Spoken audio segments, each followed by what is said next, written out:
Are you running late for your boy band practice with that hoodie on, or is that at 2:00? Because we'll be done by the time. If you need to get there, I don't know how far away is it. I need his Greg's hairdo, and I'll be right.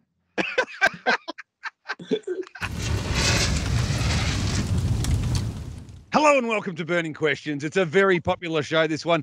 Andy Gath's going to take over the hosting again next week because I'm taking a fortnight off and Nikkita Ross is also taking a 1 week sabbatical. Andy, are you up for the challenge? You were a little bit nervy. You were a little bit bad out of the gate last time you hosted. Are you ready to take on the responsibility again or not? I started off okay. The fact you made me laugh didn't help, but yeah, no, we'll have a crack at it. We'll see what happens. How about Greg Sugars? Last week I was saying, what a killer haircut. You've just dominated there. And now, I don't know what's happened. It feels like, did you cut some part of it and there's a bit hanging out the side? You look a bit worse for wear, Gregory. How are you feeling, mate? Are you good? Are you okay? Yeah, I'm just hanging in there. It was a stressful week last week. The big build up for the Group 1 night. So it's, it's taking out its toll on me, that's for sure. I can see you getting up in the middle of the night and using up all of the hair wax, and then today you've realised that there's none left. It's because I was getting up in the middle of the night just preening myself. And Skeeter, how are you? We both got a sabbatical coming up, but one more week and more Group 1 racing on Saturday night. Yeah, that's right, Bon. My first burning questions that I would have missed next week. I haven't missed one yet, so I don't know how I'll feel about that, but I'm sure Andy will do a brilliant job holding the fort. Have you missed one, Andy, or have you been on every one? No, I've missed a few. That's it. Yeah. You placed me with Albie 1 week. Yeah. I came out, he won't like me saying this, but I came out and I was talking about how fast the track was at Bendigo last weekend, and he goes, times are irrelevant. Times are irrelevant. And I just said, well, I can't argue with that. They probably are irrelevant. I don't know what that means. Whether you're celebrating a win or shoveling in the stables, you want your staff to look their very best. And you do that with uniforms from Hip Pocket Workwear and Safety. They have you covered for clothing, protective equipment, and plenty more. Check out hippocketworkwear.com.au. First of the burning questions for Ballarat, another night of Group 1 racing. Is Plymouth Chubb that rare freshman trotter that we can call a moral in the Tatlow? We'll start with you, Gregory. I was on track the 91, the home grade, and it was just absolutely freakish. Is he just one right out of the box and he can win from anywhere, or does he lack enough professionalism that maybe he's not a dead set certainty? I think he's clearly the best of this lot. There's no doubt about that. But he's not 100% gated and 100% put together as a racehorse, in my opinion. So from the outside back row gate, it always evens the field up. But there's no doubt about it. He's probably the best horse in the race. But yeah, I'm hoping he's definitely beatable because I'm driving against him. Yes, well, maybe he's beatable. I tend to think on ability, Andy, he's probably not beatable, although Rebel Stake was very, very good, I thought, winning last start. Now Iron Love's got a run and Carriage Stride, there's a couple of unbeaten ones. How good is Plymouth Chubb, in your opinion? You've got a reasonable eye for trotters. Yeah, no, he's a really nice horse. I think when he won the homegrown classic or whatever, the Platinum race, visually looked really good, but time, even though they are not relevant or irrelevant, whatever the word was, they went off the clock. The fillies actually went quicker than him, and they're no superstars. So, but again, no, he's a quality horse. He can do things wrong. It's a pretty good field. I think it's pretty even. I think if he's not on his game, there's a few horses that can get the job done. So, if I was a punter, I'd be risking him really. Well, I don't know what price he's going to be yet. I think I marked him around $1.60 in the end. Skeeter, yeah, I don't know if I'd be risking him. To be honest, I think I'll be staying out of the race unless something pops up crazy odds. But we could be talking about Plymouth Chubb as one of the best juvenile trotters we've seen in the past 20 years by the end of this year.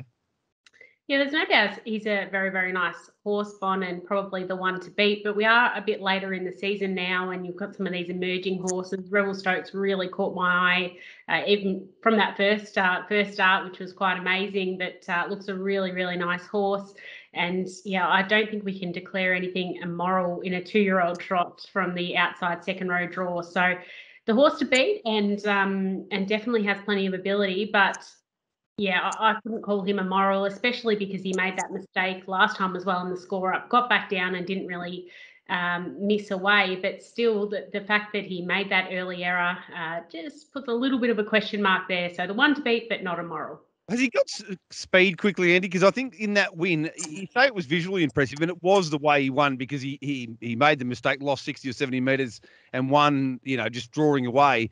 But probably the one thing I haven't seen from him is like that raw speed. He seems like he's got great rhythm, but I don't know about whether he's got that snap speed.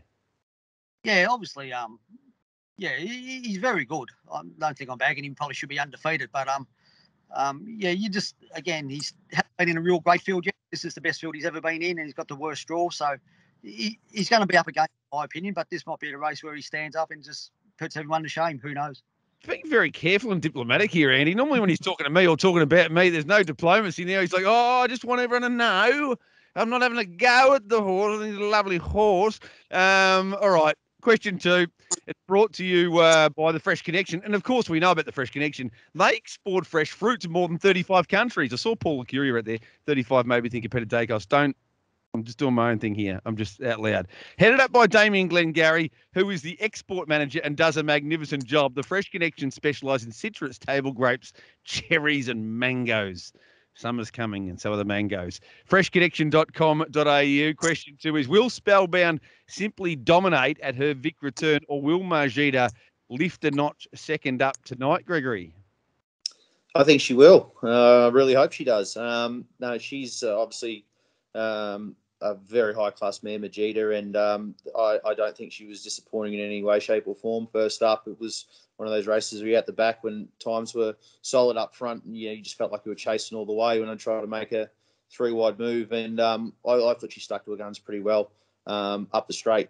So back to her own sex here, I think is going to be a massive asset for her, even though short course, back row, wide draw, not ideal. I think she's got a bit of a class edge on most of these. Spellbound's obviously first up from a break, but trialled very well against a couple of Andy Gath's Vic Cup runners a week ago, even though I believe Andrew was quite open and meeting his probably weren't at their peak of their powers, but she still trialled quite well against them. So she's going to be hard to beat, but I'm tipping that run will really tighten Maajida up. And back to the short trip, I think she's going to be hard to roll. All right, 2 questions. Pound. I know what you're going to say here because we got to play for the team. But pound for pound, who do you think is the better mare out of Maajida and Spellbound, or is there nothing between them?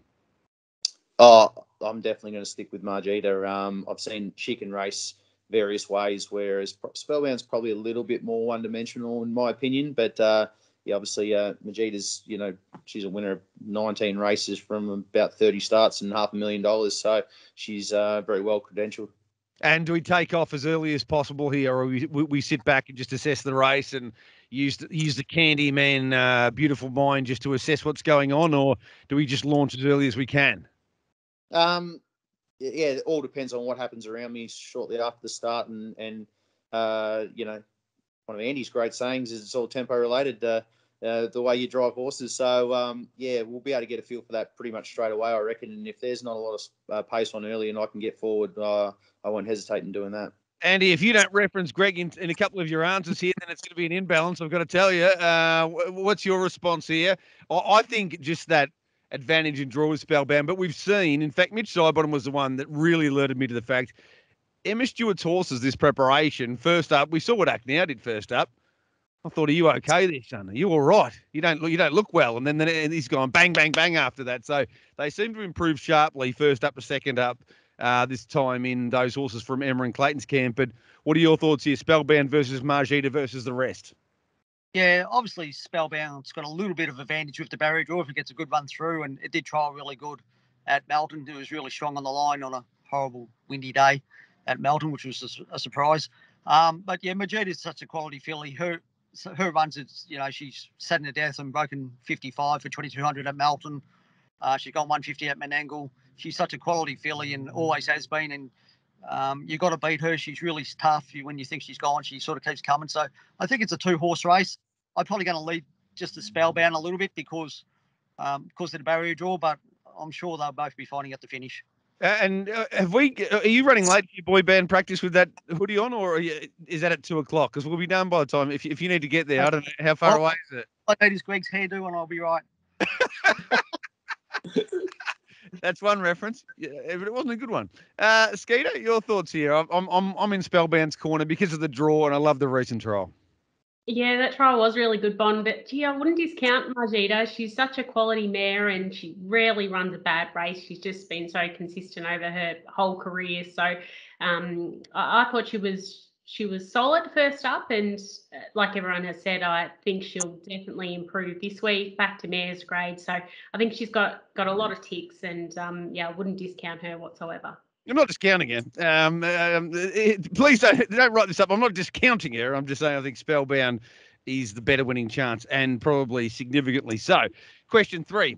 Will Banglez Class or Queen's Ringcraft claim honours in the Oaks? And once again, we'll go to you, Candyman, first. I don't think that Queen Alita leads in a lot of her races, but she usually balances up first. And we've seen that Banglez has got a little bit of early speed when you need it. What are your thoughts here in the Oaks? Well, first step, we'll have to do everything right. She's unfortunately made a couple of mistakes behind the gate in the past, but yeah, I think there's been reasons for that, which hopefully have been rectified now. So not much between them. Both very, very nice fillies, of course. Yeah, I agree with you, Queen Alita. Although it's pressed forward and led, it hasn't shown, brilliant speed straight off the arm in recent starts. So hopefully, yeah, if I do everything right, I think I'm quick enough to at least go with it. And yeah, if Banglez finds the front, I don't think they'll be catching her. I don't think they'll be catching her. I think Banglez is just the better of the two, Skeeter. And I've got a funny feeling she is going to find the front. She's, again, because of her professionalism, because of her manners, her etiquette sometimes, she's not immoral, but I think she should be shorter than she is and dominantly the favourite in the Oaks. What are your thoughts? You seem a little bit different to me. I can normally tell from your facial expressions. Just the lips tighten a little bit and come on, away you go. Take it away. What are your thoughts?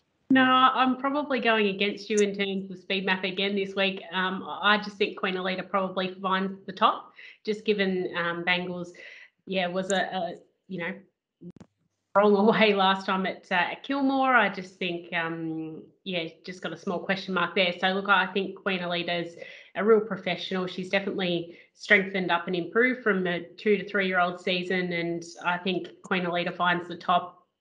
Banglez is absolutely a winning chance. What she did in that APTS Group 1 final was outrageous, really, and I think there's not a whole heap between the two, but I'll probably see Queen Alita in front, and she's going to be hard to beat from there, I think. The truth is, Andy, that we're talking about these two. Well, we're talking about them because I put them in the question, but there's ones out wider with a bit of speed that might say, I'll have a decent crack early, tipsy-turvy, Queen's Invasion. So it might not be a battle just between Banglez and Queen Alita at the start. Definitely not. And the pole horse showed an abundance of gate speed at Cranbourne. It led from barrier 5. Yeah, I think we got it. Yeah, we all got it. Definitely, like you said it in the race. I think, yeah. No, it showed terrific gate speed.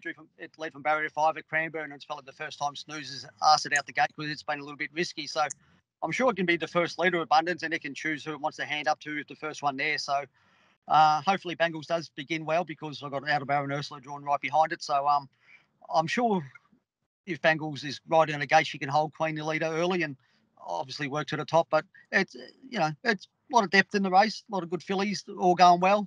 We know 2 and 3 are the best ones in it, but if they've got to work too hard, I'm sure something else will be a winning chance as well. Ursula, one of those? She'll need everything to go right. Obviously, Banglez showed her class and beat her, well and truly at Kilmore when she gave her head start. But she's won New South Wales Trotting Oaks and been second in the New South Wales Trotting Derby, and so she's a quality filly, but she'll need things to go away.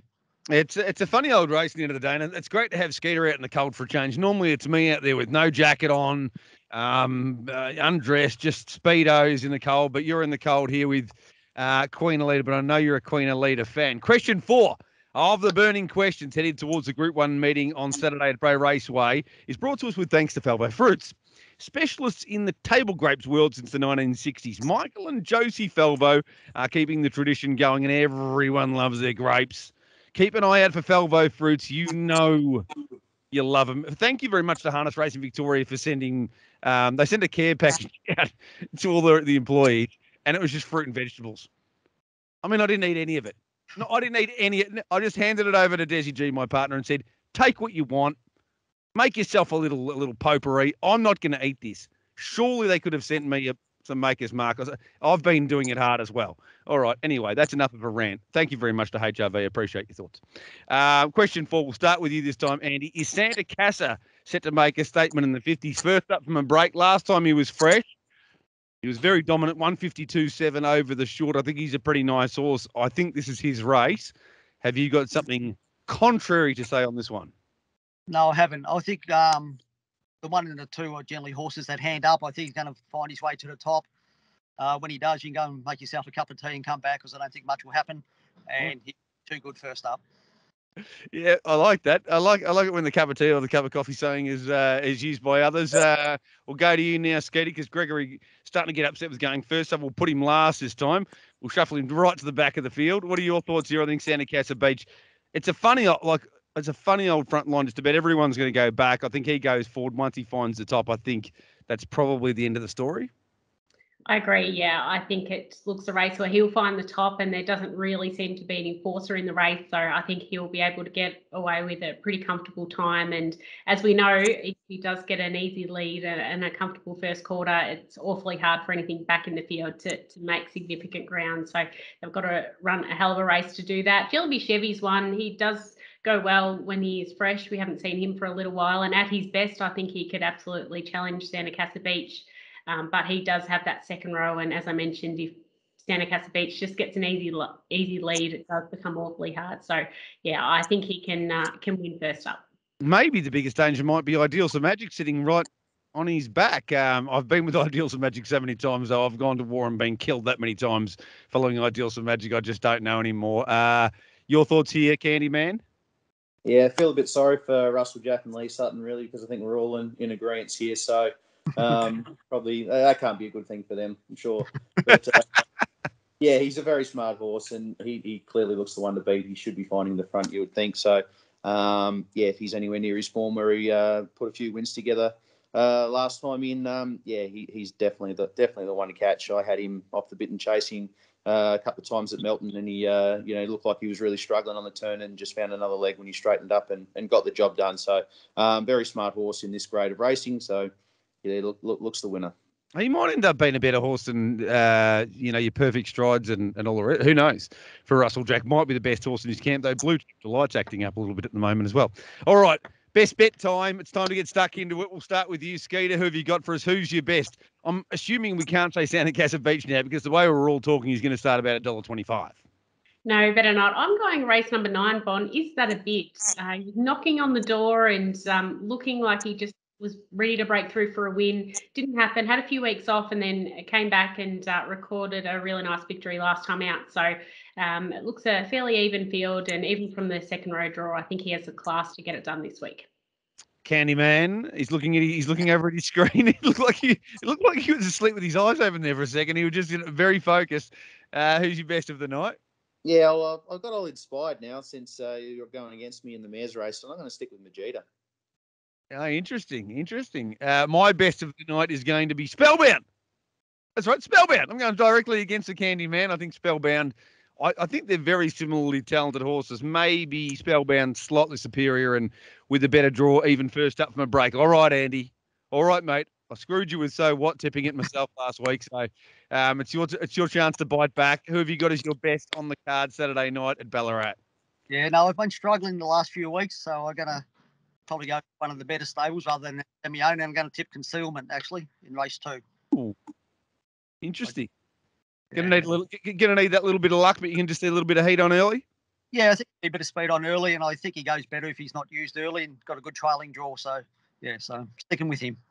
Tell me this. Here's an interesting one. Who's the better of Bulldog Nicholson's 3-year-olds out of Seb's Choice and LB2 Janes, or are they the same horse? They've turned up here. The only time we've ever seen them together is at Tasmania, and what happens in Tasmania stays in Tasmania. So who's the better one? We'll start with you, Skeeter. I'll probably lean towards Seb's Choice. I'm an LB2 Chains man, Andy. Albie. It's irrelevant if he's not quicker than Seb's Choice sometimes. What are your thoughts here, Greg? Are you going to make it 2-2, or are you going to go 3-1? Make it 2-2. I'll stick with Skeeter and say Seb. Greg has no strong opinion. He just wanted to create a nice, even debate there. Hey, well done to everyone. I really want to come back and do this on my fortnight off, but I won't. Doctor said no. So we're going to take a little break. Well done to Greg Sugars. Well done, Andy. Make sure you go and make that boy band practice and Greg will send you his hair wax instructions. And well done, Skeeter. Thanks, Bon.